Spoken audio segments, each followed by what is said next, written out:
এসো কোনো কিছুর ঘাত ঋণাত্মক হলে সেটি সমান কেন 1 ভাগ সেটির ধনাত্মক মান হয় তা বোঝার চেষ্টা করি।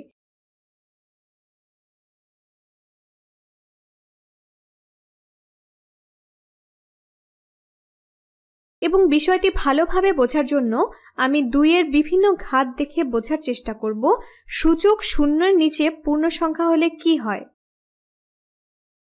চলো প্রথমে 2 এর সূচক 3 দিয়ে শুরু করি।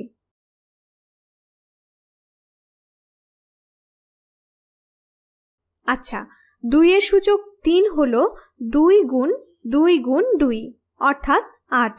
এখন 2 এর বর্গ বা 2 এর সূচক 2 হলে কি হবে? এটা হবে 2 গুণ 2 বা 4। এবং 2 এর সূচক 3 থেকে 2 এর সূচক 2 এ যাওয়ার ক্ষেত্রে আমরা আসলে কি করলাম?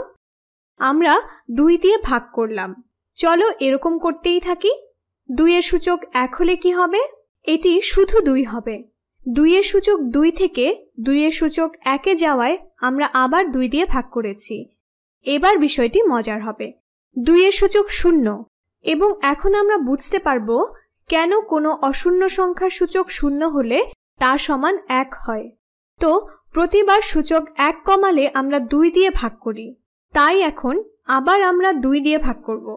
তো আমরা যদি আবার 2 দিয়ে ভাগ করি তাহলে আমরা পাবো 1। এ থেকে বোঝা যায় কেন 2 এর সূচক 0 সমান 1 হবে। চলো আরো করি। 2 এর সূচক ঋণাত্মক 1 কত হবে? আমরা একইভাবে 2 দিয়ে ভাগ করে দেখি।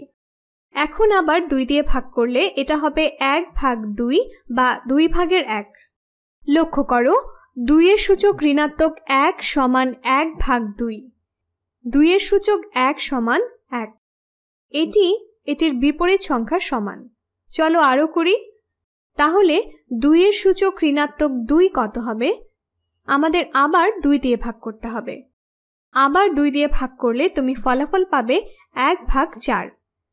2 এর সূচক ঋণাত্মক 3। এটি করতে হলে আমাদের আবার 2 দিয়ে ভাগ করতে হবে এবং আমরা পাবো 1 ভাগ 8, যা 2 এর সূচক 3 এর বিপরীত। তো এ থেকে বোঝা যায় কেন ঋণাত্মক সূচকের ক্ষেত্রে বিপরীত সংখ্যা হয়।